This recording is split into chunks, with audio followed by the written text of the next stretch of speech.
반갑습니다, 여러분. 자, 오늘은 스포츠 경영관리사 국가자격증 합격 전략을 가지고 여러분들에게 친절하게 설명을 드리고자 이 자리에 섰습니다.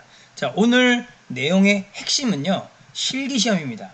필기시험은 사실 어렵지 않기 때문에 실기에 포커스를 둔 그런 영상이 아니고 실기시험, 2차인 실기시험에 중점을 두고 있다는 점 여러분들이 미리 잘 인지하시고 제 강의를 들어주시길 바랍니다. 자, 저는 사실 국가자격증에 관련된 책은 다 집필을 하였고요.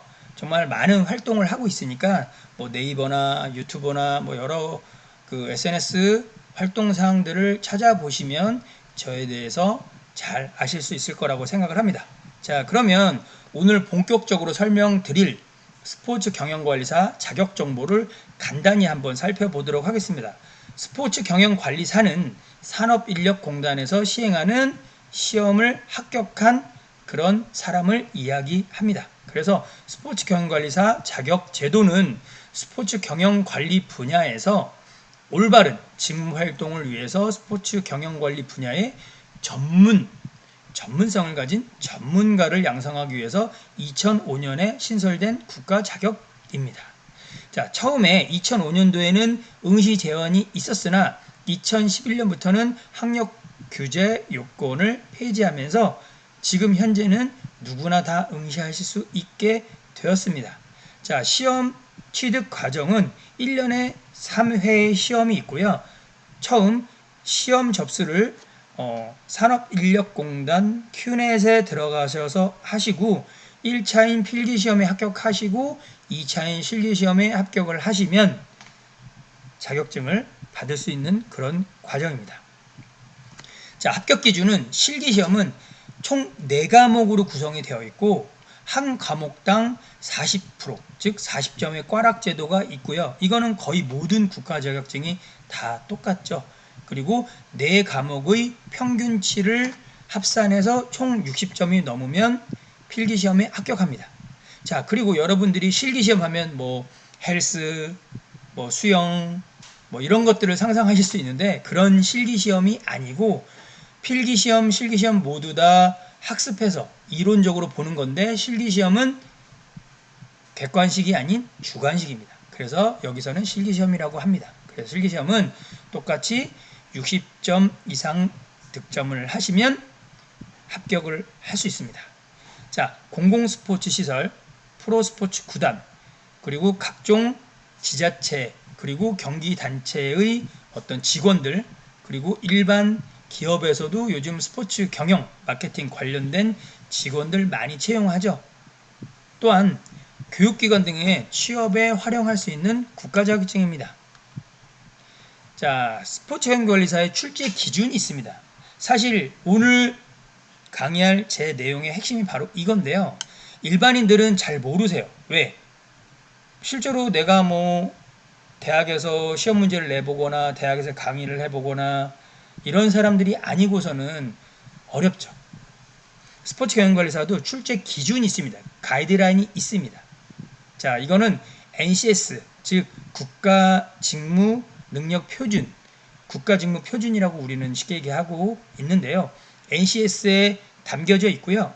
지금 현재 산업인력공단 큐넷에 들어가시면 이 자료가 있습니다. 오늘 강의해드릴 여러분들의 강의해드릴 이 내용이 그대로 여러분들이 대한민국 국민이면 누구나 다 무료로 다운받아서 볼 수가 있는데 일반인들은 잘 이런 개념을 모르셔서 제가 오늘 설명드리고자 합니다. 제가 말씀드릴 이 내용은 출제 기준은 2024년 1월 1일부터 2026년 12월 31일까지의 출제 기준입니다. 자, 저희 스포츠 경영관리사의 직무 분야는 숙박, 여행, 오락, 스포츠 이런 분야에 해당이 되겠죠. 자, 스포츠 경영관리사 합격률을 한번 살펴보겠습니다. 앞서도 얘기했지만 1차인 필기시험에 합격을 하시고 2차인 실기시험에 응시를 하셔서 합격을 하시면 최종 자격증을 받는 건데 그렇다면 우선 1차 필기시험에 합격을 해야 되겠죠. 그죠? 그래서 2019년부터 23년까지 쭉 나열을 했는데 마지막 2023년도 기준으로 한번 볼까요? 우선 시험에 접수를 하시고 1차인 필기시험에 응시를 했는데 100명 중에 64명 정도가 합격을 했다. 나머지 분들은 떨어졌다. 그 얘기고요. 1차에 합격한 64명, 64.2%의 사람들이 2차인 실기시험에 응시를 해서 그 인원들 중에서도 33.5%만이 실기시험에 합격했다. 그럼 이 표로도 보시면 알겠지만 1차인 필기시험은 쉬워요. 어렵지 않아요. 그냥 뭐 좀 속된 말로 말씀을 드리면 내가 공부 조금만 하면 진짜 붙을 수 있는 거죠. 그런데 실기시험은 내가 웬간히 공부해서는 합격하기 어렵다. 그것을 여러분들이 눈으로 실제로 볼 수가 있는 것이죠. 자, 그렇다면 1차인 필기시험은 어떻게 구성이 되어 있느냐? 객관식 문제은행 방식의 문제들로 구성되어 있어요. 그래서 여러분들이 시중에 있는 아무 교재나 상관없습니다. 다 똑같아요. 솔직히 어디게 좋다 어디게 좋다 유튜브에서 많이 나오는데 별로 의미가 없습니다. 왜? NCS에서 제공하는 가이드라인대로 거의 대부분의 책들이 쓰여져 있기 때문에 답도 똑같아요. 뭐 A 교수, B 교수, C 교수 문제가 똑같은데 답이 틀릴까요? 8, 90%는 똑같죠. 약간은 그 문제를 쓰는 어떤 방식이나 그 약간 뭐랄까 서술하는 약간 그런 내용들이 좀 다를 수 있지만 똑같습니다. 그래서 시중에 어떤 문제지를 사셔도 되고 또 내가 좀 아끼겠다 싶으신 분들은 시중에 뭐 네이버에 찾아보시면 기출문제 막 다 다운받을 수 있어요. 그래서 그런 기출문제들을 한 일주일, 2주일 정도만 문제풀이 방식으로 공부만 해도 충분히 할 수 있습니다. 그런데 왜 한 30% 사람들이 떨어지냐? 이마저도 안 하는 것이죠. 이마저도 안 하는 거예요.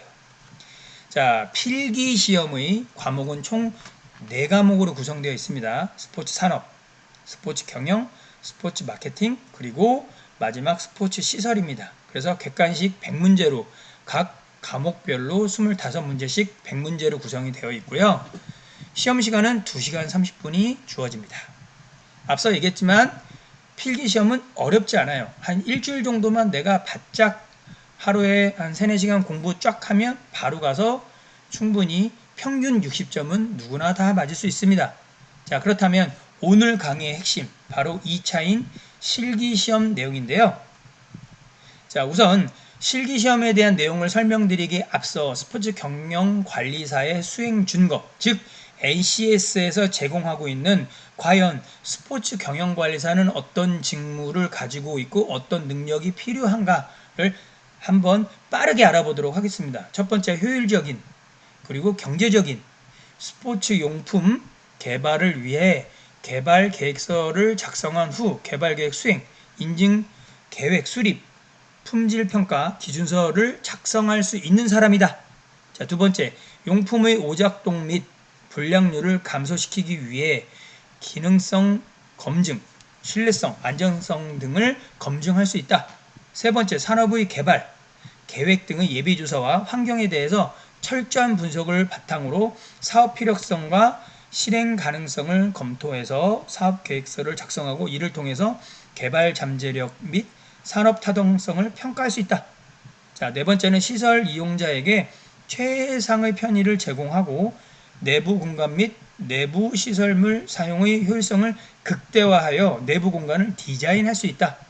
자, 다섯 번째, 스포츠 시설의 운영 목표를 효과적으로 달성하기 위하여 환경 분석을 통한 사업 계획을 수립하고 사업성을 분석해서 운영 형태 및 운영 방침을 결정할 수 있다. 여섯 번째, 스포츠 시설 운영 관리 목표를 달성하기 위해 마케팅 전략을 수립하고 실행할 수 있다. 일곱 번째, 경영 목표를 달성하기 위해서 자금을 운영하고 재무 성과를 관리할 수 있다. 여덟 번째, 이용객에게 서비스를 제공하고 품질을 관리할 수 있다. 아홉 번째, 시설 이용자의 안전을 위해서 매뉴얼을 작성하고 관리할 수 있다. 열 번째, 시설 운영 현장 업무 수행과 관련된 법률을 확인하고 관련 행정 절차, 현장 안전 관리 기준 등 시설 운영 기준을 결정할 수 있다.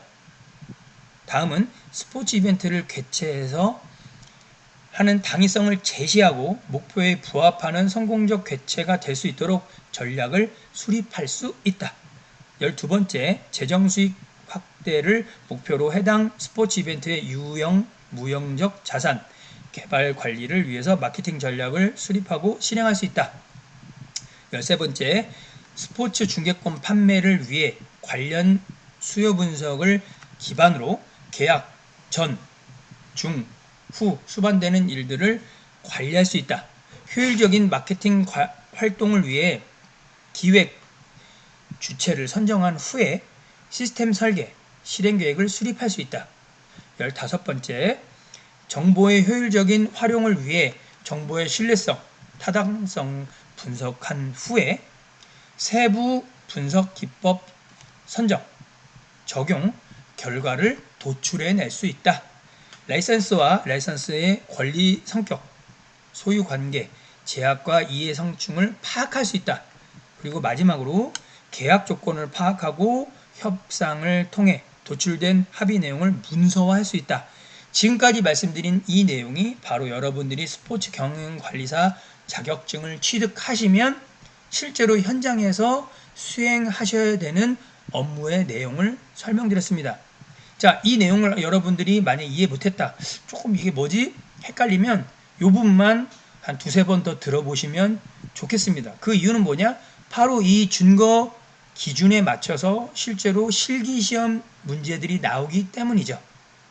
자, 그렇다면 이제 실기편을 본격적으로 여러분들에게 설명을 드려보도록 하겠습니다.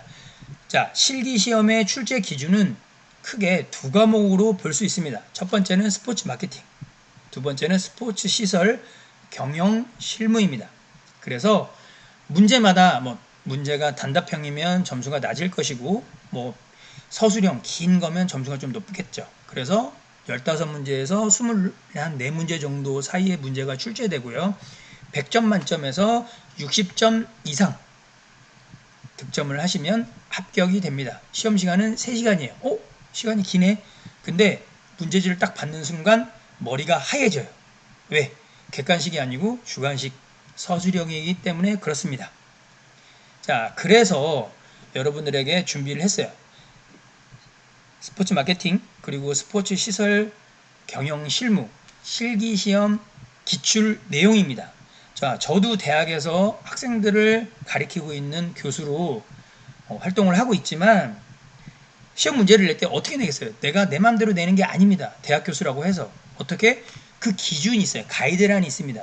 우선은 거의 국가 자격증의 시험도 마찬가지고 대학에서도 가장 어려운 문제, 상위 문제 40%, 그리고 중위권 문제 30%, 그리고 좀 상대적으로 쉬운 문제 30% 해서 이렇게 100%로 구성을 하는 겁니다.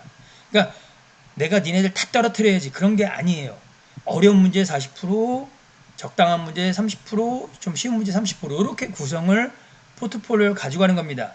그래서 여러분들이 제가 이게 내용이 상당히 많기 때문에 다 읽어드릴 수는 없고 큰 제목만 설명을 드리면 상당히 내용이 많지만 이 내용들 여러분들이 한 번 더 눈으로 숙지하실 수 있게끔, 그리고 내가 대학 교수라고 생각을 하시면 이렇게 출제를 하겠구나 라는 패턴을 읽을 수 있어요. 실기시험에서 실제로 불합격하시는 이유들이 되게 많은데 그 중에 이런 경험들도 저는 얘기들도 상당히 많이 들었습니다. 어떤 얘기냐면 교수님 거의 제가 한 2달 가까이 공부했는데 떨어졌어요. 왜 떨어졌을까요? 공부를 많이 해서 떨어졌을까요? 그게 아니고 방향성을 못 잡은 거죠. 너무 분량이 많고 방대하기 때문에 내가 공부를 열심히 했다라고 하지만 티가 나지 않고 그 모든 걸 다 여러분들이 달달달달 암기할 수 없습니다. 왜? 서술형이기 때문에 그렇죠. 그래서 이런 것들 여러분들이 스킬을 쌓아가시려면 필기시험이 아닌 실기시험에서 합격하시려면 이런 내용들을 전반적으로 머릿속에 담고 그리고 이런 것들을 풀어낼 수 있는 서술형으로 그런 능력을 만드십사 하고 제가 준비를 해봤습니다. 자, 그렇다면 스포츠 마케팅 및 스포츠 시설 경영 실무에는 어떤 출제 경향들이 있는지 한번 간단히 빨리빨리 넘어가 볼게요. 첫 번째, 스포츠 용품 개발 계획 수립입니다. 그래서 첫 번째는 스포츠 용품 개발 계획서 작성이에요. 자, 쭉 있는데 첫 번째만 한번 제가 읽어볼게요. 작업, 집신서에 따라 설계, 공정, 생산 단계별 구체적 개발 기간을 예측하고 결정할 수 있다. 이런 쭉 내용들이 있는 겁니다. 자, 두 번째 볼게요. 스포츠 용품 개발 계획 수행하기입니다. 자, 그래서 앞선 내용은 뭐예요? 개발 계획서를 작성하고, 두 번째는 계획을 수행하는 거죠. 세 번째는 스포츠 용품 품질 평가 기준서를 작성하는 것입니다. 자, 다음 두 번째로 넘어와 봤어요. 두 번째는 스포츠 용품 검증하는 단계입니다. 두 번째. 그래서 그 첫 번째는 기능성 검증하기. 그래서 제품 사용서에 따라 스포츠 용품의 기능과 성능을 분석, 판단할 수 있다라는 내용이 있고 쭉 내용들을 볼 수가 있습니다. 자, 두 번째는 신뢰성 검증하기입니다. 그리고 세 번째는 안전성 검증하기입니다. 자, 다음 세 번째로 넘어왔어요. 세 번째는 스포츠 시설 사업 타당성 평가입니다. 그래서 스포츠 시설 사업을 어떻게 타당성을 평가하는 데는 뭐가 필요할까요? 첫 번째, 사업 필요성을 검토하는 단계죠. 첫 번째.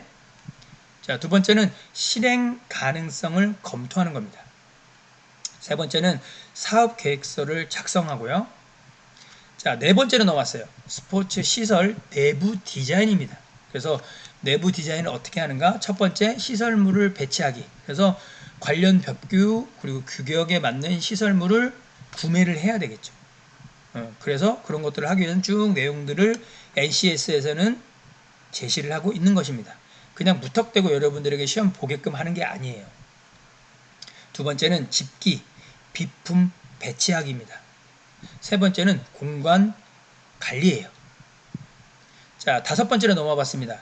스포츠 시설 경영 기획이에요. 경영을 기획한다. 경영을 기획하려면 어떻게 돼요? 그 첫 번째로 사업을 계획하셔야 됩니다.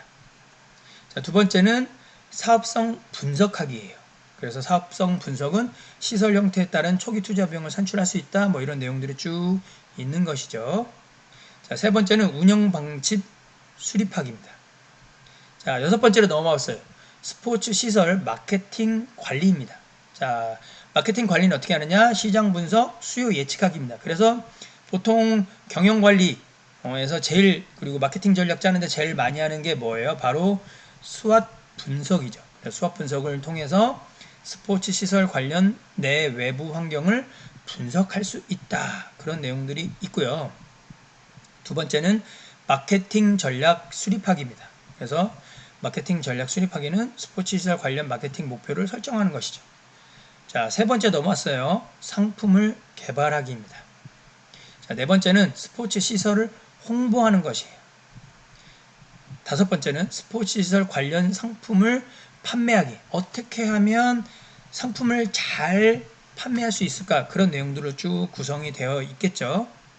여섯 번째로 넘어왔습니다. 여섯 번째는 스포츠 시설 마케팅 관리, 그래서 이벤트 관리학입니다.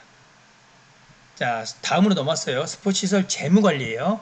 재무 관리는 자금 조달 운영학입니다. 그래서 자금을 어떻게 관리 기능에 따라서 투자와 자본 조달을 결정할 수 있는가, 그런 내용들이 쭉쭉쭉쭉쭉 나와 있겠죠. 다음은 원가 관리학이에요. 그래서 원가 관리는 회계 관리의 기본 개념과 흐름 파악을 해서 원가 배분을 실시할 수 있다. 그런 내용들이 쭉 나와 있습니다. 세 번째는 회계 작성학인데요. 회계 처리 규정에 의거해서 회계, 재무 관련 업무를 수행할 수 있는 내용들이 쭉 또 나열되어 있습니다. 자, 네 번째는 재무성과 평가학이에요. 그래서 경영 방침에 따라 재무 구조 평가 성과를 평가할 수 있다. 그런 내용들이 담겨져 있습니다. 자, 이제 다음 여덟 번째로 넘어왔는데요. 여덟 번째는 스포츠 시설 서비스 운영입니다. 그래서 서비스 운영에는 입장객 관리하기가 있죠. 자, 입장객 관리는 업무 규정에 따라 입장권의 매표, 수검표의 업무를 수행할 수 있다라는 내용들이 나와 있습니다. 쭉 내용들을 보실 수 있겠죠. 자, 두 번째는 고객 응대학입니다. 그래서 스포츠 시설 운영 계획에 따라서 스포츠 시설에 대한 정보와 이용 방법을 안내할 수 있다. 자, 세 번째는 현장 서비스 관리학입니다. 그래서 스포츠 시설 운영 계획에 따라서 시설물의 청결 상태를 유지, 관리할 수 있다라는 내용들이 담겨져 있습니다. 자, 네 번째는 스포츠 시설 일정 관리학이에요. 그래서 운영 계획에 따라 개장, 폐장 시간, 휴일 일정을 관리할 수가 있겠죠. 다섯 번째는 강습 서비스학입니다. 강습 서비스 참여 고객의 수준을 분석해서 프로그램들을 만들어내야 되겠죠. 여섯 번째는 스포츠 시설의 서비스잖아요. 부대 시설을 관리하기입니다. 그래서 고객의 선호도에 맞는 특정 부대 시설을 선정하고 배치하는 그런 계획을 수립할 수 있다라는 내용이 있습니다. 자, 그 다음 아홉 번째로 넘어왔어요. 스포츠 시설 안전 관리입니다. 요즘 안전 관리 상당히 중요하게 어떤 분야든 인식되고 있죠. 그 첫 번째 안전관리 매뉴얼 작성 교육하기입니다. 그래서 안전관리 계획을 통해서 응급구조 교육 계획을 수립할 수 있다는 내용이 있고요. 두 번째는 안전요원 운영하기. 그래서 스포츠 시설의 근무 규정에 따라 안전요원 운영 계획을 수립할 수 있다라는 내용이 있고요. 세 번째는 안전장비 관리하기. 스포츠 시설에 안전장비가 배치되었는가를 파악할 수 있다. 그런 내용들이 쭉 NCS 지침으로 나와 있습니다. 자, 네 번째는 안전요원 활동하기. 그래서 안전관리 매뉴얼에 따라서 담당 구역의 안전점검을 실시할 수 있다. 그런 내용들이 있습니다. 자, 열 번째 NCS 직무표준으로 넘어와 봤습니다. 스포츠 시설 법률 지원입니다. 그래서 국민체육진흥법 적용기. 그래서 이게 그냥 하는 것 같지만 우리는 모든 것들이 다 법규에 의해서 기본적으로 세팅이 되는 것이죠. 그래서 국민체육진흥법에 따른 스포츠 시설의 운영을 위한 직무를 구성할 수 있다는 내용들이 쭉 담겨져 있고요. 두 번째, 체육시설의 설치 이용에 관한 법률 적용하기입니다. 스포츠시설의 운영을 위해서는 체육시설의 설치, 이용에 관한 법률을 파악할 수 있어야 되겠죠. 세 번째, 스포츠산업진흥법 지원하기. 스포츠시설 운영을 위해서는 스포츠산업진흥법에 따른 지원사항을 파악할 수 있어야 합니다. 자, 네 번째는 기타 스포츠 관련법 파악하기인데요. 스포츠시설 운영을 위해서는 유관한 해당 스포츠 관련 법령을 조사할 수 있습니다. 자, 11번째 스포츠 이벤트 전략 기획입니다. 그 첫 번째는 기획, 목표를 설정하기입니다. 그래서 이벤트 기획의 실행, 주최자 및 권리권자의 다양한 사업에 대한 목적을 구체화할 수 있다는 내용이 담겨져 있고요. 두 번째는 환경 분석하기예요. 자, 환경 분석하기는 다양한 환경법에 따라 최적의 분석 계획을 수립할 수 있습니다. 자, 세 번째는 전략 수립하기입니다. 기업 단위의 전략에 따라 산업 단위 전략을 도출할 수 있어야 됩니다. 자, 네 번째는 재정 운용 기획하기인데요. 스포츠 이벤트를 통해 발생하는 수입, 지출 항목을 산출할 수 있어야 되겠죠. 자, 12번째 스포츠 이벤트 마케팅으로 넘어왔습니다. 첫 번째, 후원사 관리 프로그램 개발하고 관리하기입니다. 그래서 소속 조직을 중심으로 수압 분석과 STP 분석을 할 수 있다. 수압 분석, 강점, 약점, 기회, 위기 이런 것들을 얘기하는 것이죠. 그리고 STP 분석은 세분화 전략, 포지셔닝 이런 것들을 얘기하는 것이죠. 자, 두 번째는 이벤트 홍보학입니다. 이벤트 홍보를 위한 홍보 전략을 수립할 수 있어야 되겠죠. 세 번째, 경기장 내외 광고 보도, MVC 관리하기. 자, MVC가 뭐예요? 이거 경영 공부 안 하신 분들은 MVC가 뭐지?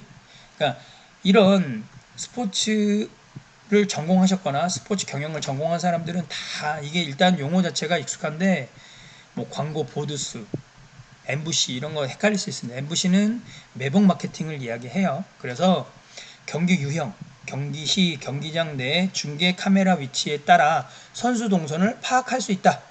그런 내용들이고요. 네 번째, TV 중계, 기자, 국제 신호 제작 관리 하기입니다. 그래서 주간 방송사와 해외 중개사 간의 업무 중재 유형을 파악할 수 있다는 내용이 담겨져 있고요. 다섯 번째, 티켓 입장 관리하기. 티켓 관리를 위해서는 IT 솔루션에 대해서 파악할 수 있어야 되겠죠. 자, 13번째로 넘어왔어요. 13번째는 스포츠 이벤트 중계권 관리학입니다. 그래서 첫 번째로 스포츠 이벤트 중계권 환경 분석학입니다. 자, 환경 분석은 성공적인 스포츠 이벤트 중계권 관리를 위해서는 내부적, 외부적 환경 요인을 분석할 수 있어야 되겠죠. 자, 두 번째로 스포츠 이벤트 중계권 콘텐츠 개발학인데요. 과거, 현재, 그리고 미래를 기반으로 스포츠 산업 전반에 대한 시장 동향을 파악할 수 있어야 됩니다. 자, 세 번째, 스포츠 이벤트 중계권료 산출하기. 객관적인 중계권료 적용을 위한 명확한 산출 근거를 제시할 수 있다라는 내용이 있습니다. 자, 네 번째, 스포츠 이벤트 중계권 계약학인데요. 국내외 유사 스포츠 이벤트 중계 현황을 기반으로 적정 중계 수준을 협상할 수 있어야 됩니다. 다섯 번째, 스포츠 이벤트 중계권 위험 관리라는 요소가 또 있는데요. 스포츠 이벤트 중계권 계약 과정에서 발생된 사례 분석을 통해서 분쟁 상황을 파악할 수 있어야 됩니다.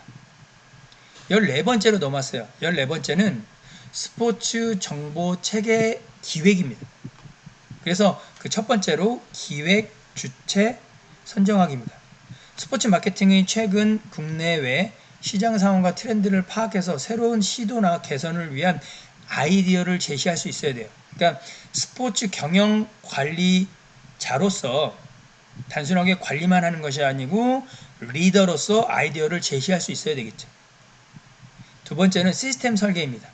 정해진 기획 주제에 따라 스포츠 정보 시스템 설계의 용도를 파악할 수 있습니다.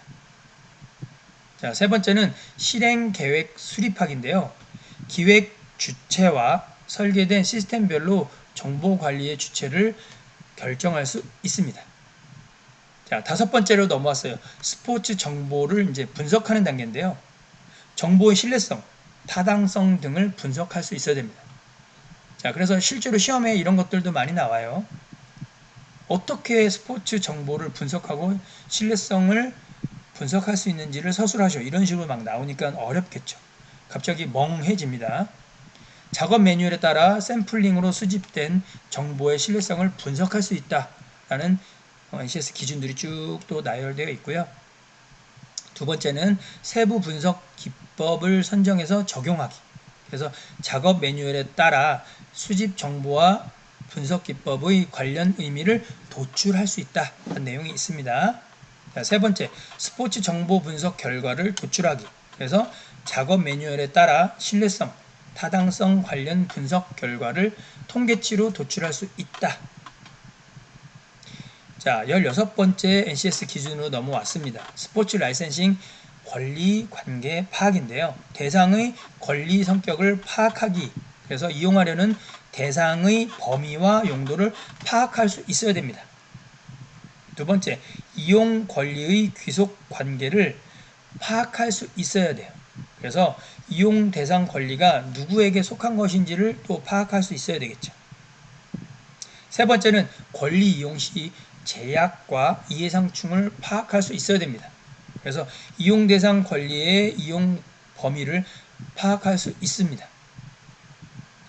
17번째 스포츠 라이센싱 계약인데요.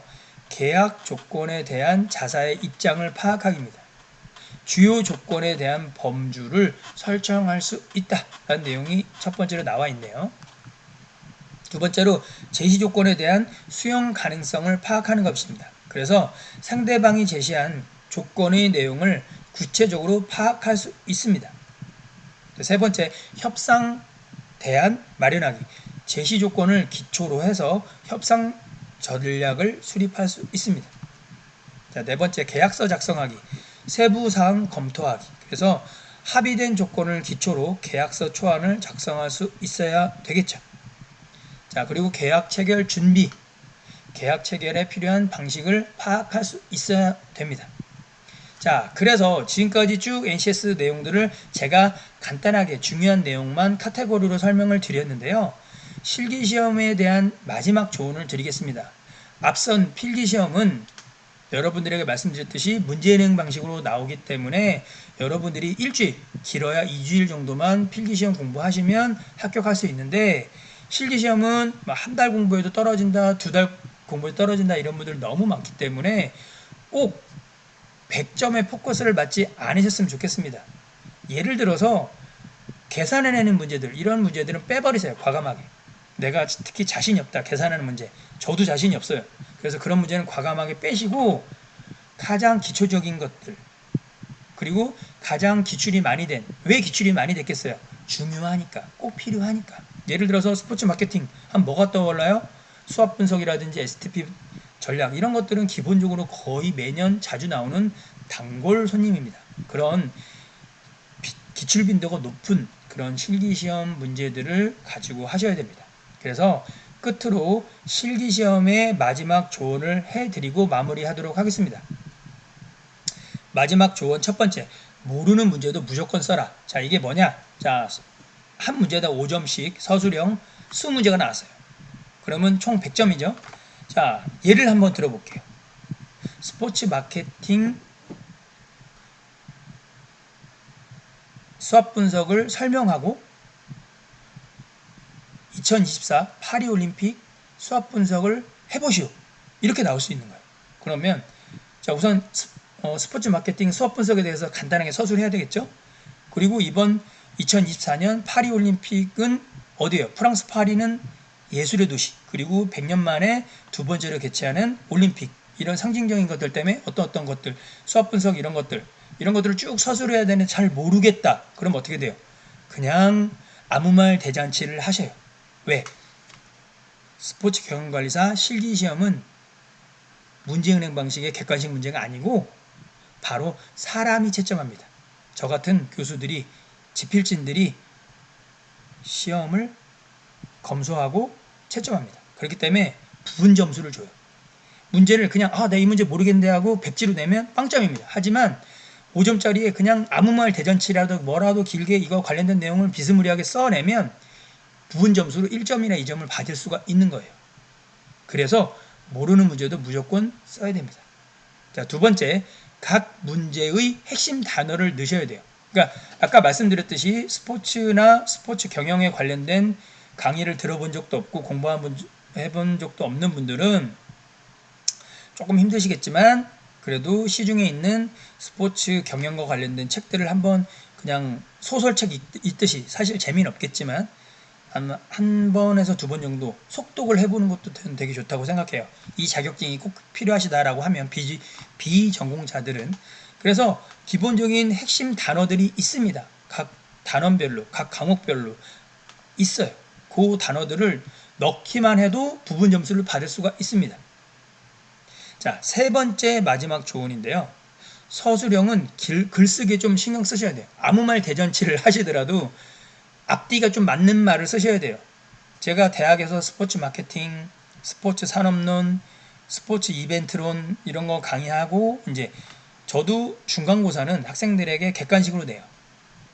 근데 기말고사는 꼭 서술형으로, 아니면 발표 시험을 많이 보는데 왜 그러냐? 이 사람이 개념을 잡고 이야기를 하는 건지를 보는 거예요, 교수들은. 근데 아무 말 대잔치를 하시더라도 그게 앞뒤가 맞는 내용을 쓰셔야지, 앞뒤가 전혀 안 맞는 그냥 정말 제가 앞서 얘기한 아무 말 대잔치만 하시면 부분 점수 2점, 3점 받을 거 1점밖에 못 받을 수 있다라는 거죠.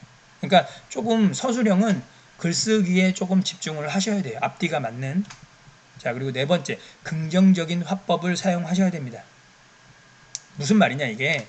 자, 사람은 결국 제가 사람이 채점한다고 그랬잖아요. 로봇가 아니에요. 감정을 갖고 있어요, 우리는. 그래서 그 감정이 이 사람 되게 성실하네, 이 사람 되게 뭔가 절박하네 이러면 뭔가 끌려요. 그래서 1점이라도 더 줘요. 저도 그런 경험들이 상당히 많아요. 제 지난 학기에 스포츠 마케팅 수업을 했는데 어떤 학생이 정말 못 썼는데 마지막에 이런 걸 썼더라고요. 교수님 강의 잘 들었고 교수님 강의 너무 좋았는데 제가 너무 부족한 학생이었다. 그런데 좀 잘 부탁한다. 이런 내용의 편지가, 장문의 편지가 쫙 있더라고요. 근데 물론 사실 답과는 상관없는데 저도 사람이고 감정을 갖고 있잖아요. 약간 동요돼요. 그래서 1점이라도 더 주는 거예요. 1점, 단 1점. 다시 한번 얘기하지만 100점 받으려고 하는 시험이 아닙니다. 60점만 넘기면 되고, 특히 실기시험이 어려운 이유는 여러분들이 서술형이고 필답형, 단답형의 문제들도 나옵니다. 그래서 답을 꼭 써야 되는 거예요. 그래서 될 수 있으면 긍정적인 화법을 사용해서 좋은 글을 많이 쓰셔서 부분 점수라도 어떻게든 받아라. 그게 저의 마지막 조언입니다. 감사합니다.